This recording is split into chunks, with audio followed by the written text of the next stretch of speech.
Photographer Jabulani Dhlamini put together a series of photographs taken across the country and the continent for his exhibition called Isisekelo. Now, the photo installations will be up at the Goodman Gallery and set to open on the 18th of April and will be on display until the 11th of May. Well, Jabulani joins me now in studio to take us through his career as well as his current body of work. Jabulani, thank you so much for joining us and welcome. Hey, thank you for welcoming me. Yeah, it's an absolute pleasure. Let's start with the title Isisekelo. What inspired it? What's the significance of this title? All right. Let me take you through to maybe just a brief background of this project. You know, I was born in Warden in 1983 in Free State, and I grew up in Soweto. In 1996, I started taking photographs. Okay. You know, and I still remember people would commission me to photograph them, so they would direct, they commission, in contrast to now, they would tell me how they wanted to be portrayed. And so I grew up as a cameraman. You know, I started being a cameraman, shooting shadow, you know, I'm a functions crash.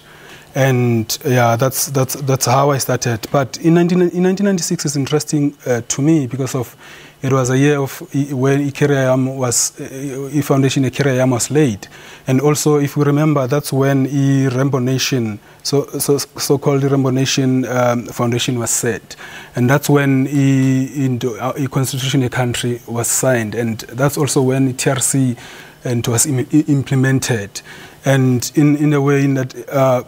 So in a way, this background informs a practice, you know, and because of my practice deals with trauma, trauma, memory, inheritance, past, present, and future. Okay. Yes, yeah. I mean, just listening to your narration of this exhibition, I'm assuming that it's got historical and as well as political undertones. So what's the central theme in this exhibition? Yeah, you know, my central theme, like I've said, it's memory, but I'm looking at Isisekelo, you know, because of, like I've said, I started this project in Warden. In Warden, it was more of my personal background, or my personal, trying to explore my personal history. And okay. When I was doing that, you know, the issues that I was confronted with, like land issues, you know, and people were being removed, forcefully removed. Like, for example, in the farm where my family, where we grew up, you know, in that my family had to move because after umalume wa mashona, you know, and because of there was no one who would work in the farm. A male person who would work in the farm, and they had to be removed.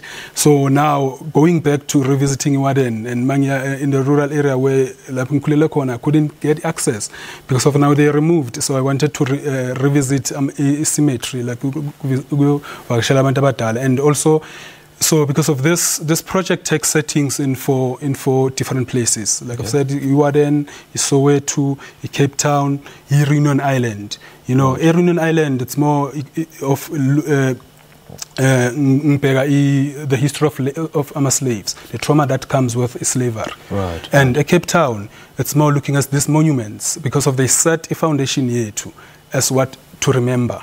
You know, like the removed statue saga, I went back to the removed statue saga Cecil Rose, and also the removed, not the removed, but the statue saga Jan van Riebeeck. No, so I revisited those stages because of they set a foundation here too as a country of what to remember.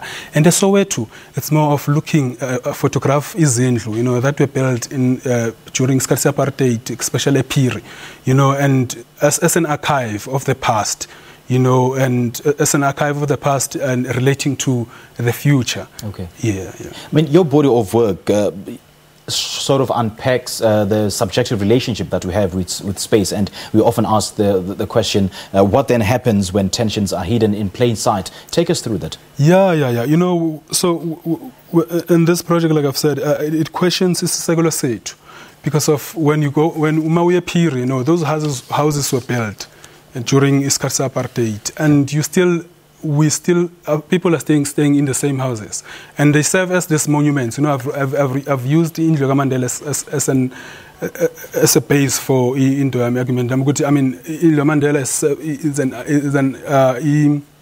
monument, and these houses serve as that to abantu basekasi. You know, when you go back, because of they give us a past in the present, because of they were built during isikhathi apartheid, and then worked, and in a way I've went and looked at a structure or a foundation, because of, you know, my idea with this was that, I mean, when Rainbow Nation was proposed, you know, and to me it suggested we are building something new.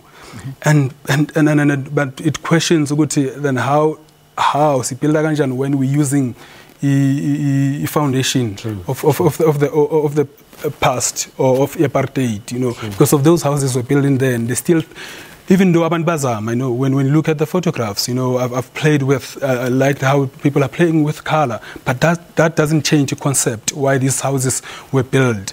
And also, I'm also questioning the relevance of these statues. What is this Kumbuzani? Where are they taking us? So I'm proposing that we need to relook at this. The exhibition is opening this Thursday, and you'll be in conversation with Molemo Moila. Tell us more about that. Yeah, you know, because of the main aim of this exhibition is to create a platform for Abantu Skulume. Okay. And one of the, so that's the main aim. That's why on Thursday, you know, opening 6 o'clock, and 6:30 the conversation is going to start. That's where we're gonna, you know, exchange. So we're bringing this to a community. That's when we're gonna skulume, you know, what I've just shared in the background. This should be very, very interesting. That's Johannesburg-based photographer Jabulani Dhlamini, and he's been speaking to us about his latest project, a solo exhibition called Isisekelo. Now, this exhibition is opening on the 18th of Parliament of April 18th of April 2019 at the Goodman Gallery in Johannesburg, and will run until the 11th of May. We'll have your sports news shortly.